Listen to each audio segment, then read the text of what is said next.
Nietzsche once said, "God is dead and we killed him." What he meant with this apocalyptic statement was that society was moving away from religion, and consequently, the structure that kept our civilization in place was being unraveled at its foundation. Our values, our culture, our morals, these things no longer had any reason to stand. Without religion, how would we understand the world around us? How would we know who we are? What would be our North Star to guide us in the dark? Throughout the years, humanity has tried to fill the gap that religion left behind. We tried using the arts. We tried using literature. We built monuments and statues, buildings and palaces, trying to design something as perfect as the gods in the sky. We created stories and legends, tales of triumph. Eventually, we turned to science, the language of the world, and it has led us to the grandest moment of human discovery.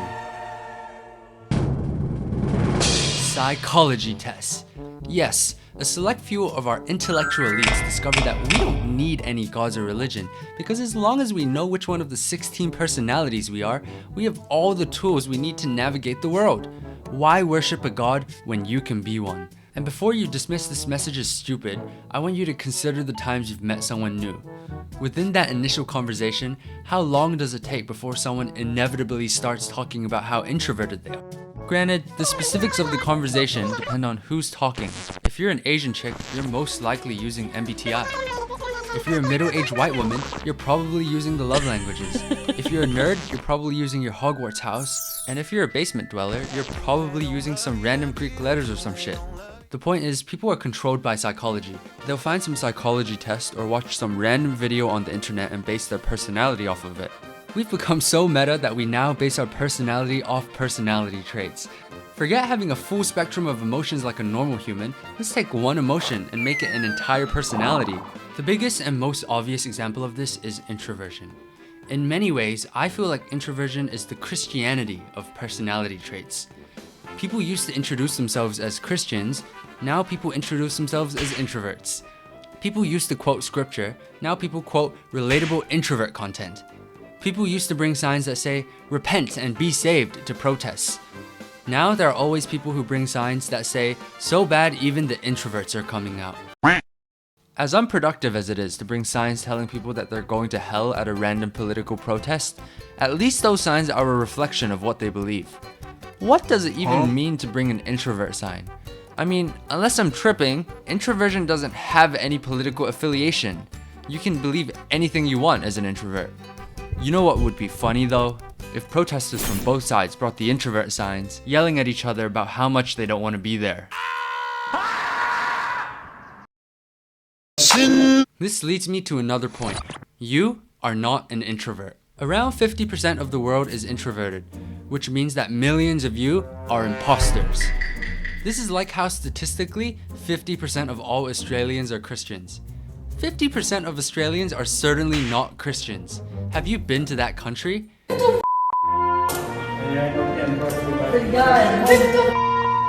Free J money! You probably just have this little thing called social anxiety. And guess what? Extroverts can have that too. Conversely, introverts can be confident and socially skilled. Introversion is characterized by an internal focus of a person's feelings and mental. That means anyone with introverted tendencies can get fulfillment in solitude.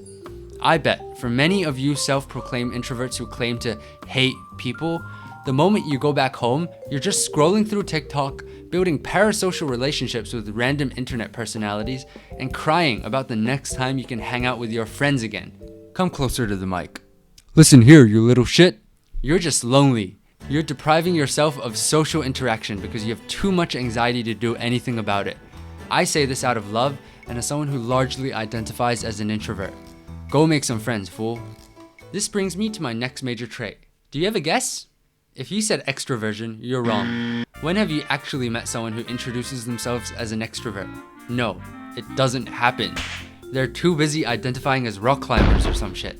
The next major personality test with a substantial following I wanted to talk about is the love language test. For context, love languages is a personality test that suggests every person has a natural inclination towards the kind of love that affects them the most. These inclinations include quality time, physical touch, words of affirmation, acts of service, and gifts.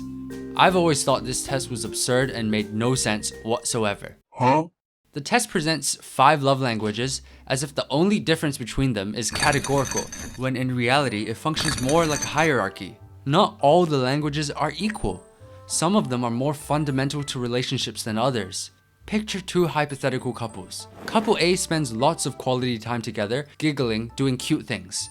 Couple B sustains their relationship by giving gifts to each other, but spend no time together at all. Which couple do you think will last?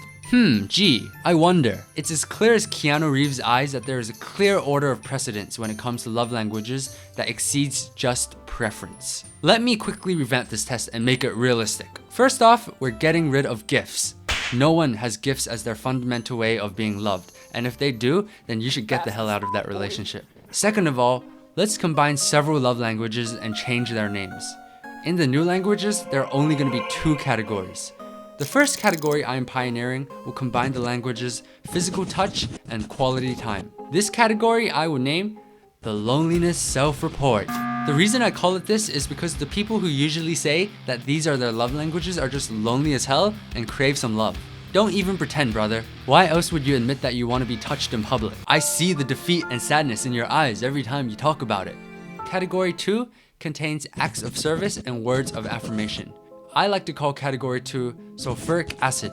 The reason being, every time someone admits that these 2 are their primary love languages, I can practically hear the sizzle of their relationship about to be burned to ashes. Typically, it comes in the form of a girlfriend telling their boyfriend to stop gaming and talk more with them, or start cleaning their shit around the house. Now listen here, boys. If your girl is saying this, then maybe it's time to lock in and show her how special she is to you. You won't be playing your game in 5 years' time, whereas if she's the one, she'll be with you until your dying breath. Baby, was that a good take? Yeah. Do I need to re-record it? No need. These are the only 2 love languages that matter. Is my system flawed? Probably. Does it have any scientific backing? None. But neither do the original love languages, so who cares? Let's move on. The last pseudo-psychology test I want to discuss in this video is the alpha male red pill sphere. I know this isn't technically a psychology test, but effectively it's pretty damn close. The only difference is that instead of basing their system on any empirical evidence, they base it off of vibes. Honestly, the red pill is just the male equivalent of astrology. If anything, the star sign people are more sensible. At least they have 12 groups to generalize people into, as opposed to alpha, sigma, beta. If you're as chronically addicted to the internet as I am, you would have been inundated with this type of content for years now. But just in case you are a functional human who doesn't consume degenerate media, I'll show you a couple clips. If there's someone that's very, very young and goes into a marriage and has kids, a year into the relationship, it gets really, really abusive. What would you recommend for those people? Would they divorce, or do you want them to keep going in the relationship? Keep going. You can't divorce. That's not a real thing. Even though it might be like physically abusive? You gotta endure. People are too... You want to stick in the People relationship? are Is it just... possible? I mean, look, people I'm gonna be nowadays honest. are just... For anyone situation. that might be in that situation, what would you recommend? Okay, Do you here's- think Endure. I'll tell would you they what, give I'll up tell you what divorce? I would- Dude is talking about enduring abuse when he looks like a ninja turtle. Obviously, it's easy for you to endure abuse because you have a turtle shell to block it and shit.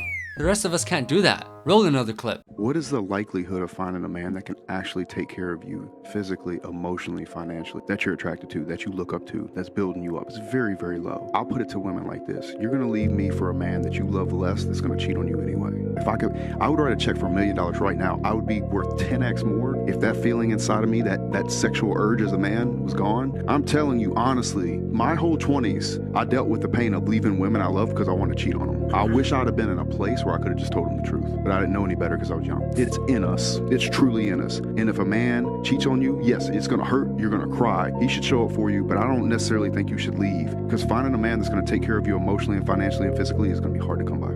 His urges, they're too powerful. He can't control them. No!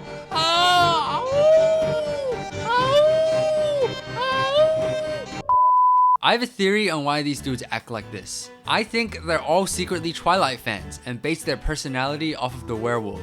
I have a monster inside of me, one I cannot control.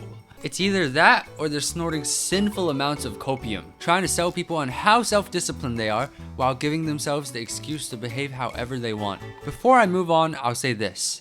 I'm not gonna sit around and act like nothing good has ever come out of the alpha red pill sphere. There's a reason why it's as popular as it is. And despite what I just said, it's not because the world has billions of hidden wolf monster men plotting to rule the earth. The truth is, a lot of these red pill people make shrewd and moral observations about the world. Then they'll couple it with the most self-indulgent, hedonistic statements about money and women.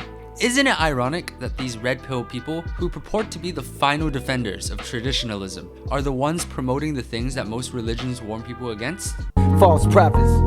This leads me to my final point. Psychology tests are fun to do and talk about. No matter what age we are, no matter how mature we pretend to be, everyone likes to put things into categories. Talking about psychology tests is not really much different to kids talking about which starter Pokemon they would choose. And just like the kid who has Pikachu on every single item they own, many people adopt a singular trait and wear it all over themselves, causing them to become one-dimensional and stubborn to change. So I guess my point is this. What's most interesting about you are the things that cannot be discovered by a psychology test.